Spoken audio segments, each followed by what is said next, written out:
ताज्या बातम्यांसाठी महान करेला सबस्क्राइब करा आणि बेल आयकॉनला क्लिक करा। शिर्डीत गुरुपौर्णिमा उत्सवाला उत्साही सुरुवात, साई भक्तांचा मोठ्या संख्येने सहभाग। शिर्डी येथील श्री साईबाबा संस्थानच्या वतीने आयोजित करण्यात आलेल्या गुरुपौर्णिमा उत्सवाला आजपासून धार्मिक आणि भक्तिमय वातावरणात सुरुवात झाली। उत्सवाच्या पहिल्याच दिवशी साईबाबांच्या प्रतिमा, पवित्र पोथी व संत विठोबाची वीणा यांची पारंपरिक मिरवणूक मोठ्या भक्तिभावात काढण्यात आली।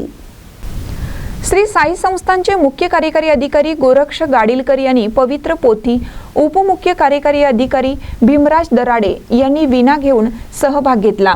याशिवाय साई आश्रम भक्त निवासचे प्रभारी अधीक्षक विजय वाणी आणि प्रभारी उपवैद्यकीय संचालक डॉक्टर प्रीतम वडगावे यांनी साईबाबांची प्रतिमा आपल्या हातात घेऊन भक्तिमय वातावरणात चाल करत उपस्थितांची श्रद्धा अधिक दृढ केली।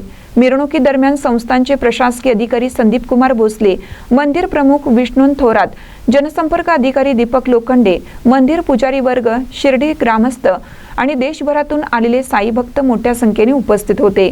मिरवणुकीच्या मार्गावर साईबाबांच्या जयघोषाने वातावरण भक्तिमय झालं होतं। गुरुपौर्णिमा ही साई संस्थांसाठी वर्षातील एक महत्त्वपूर्ण उत्सव असून यासाठी संस्थानने विविध धार्मिक, सांस्कृतिक आणि सामाजिक उपक्रमांचे आयोजन केले आहे।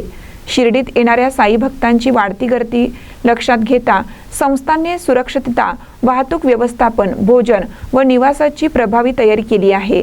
पुढील काही दिवस साई मंदिरात विविध कार्यक्रमांचे आयोजन होणार असून गुरुपौर्णिमेच्या दिवशी विशेष आरती, अभिषेक व धार्मिक विधी पार पडणार आहेत।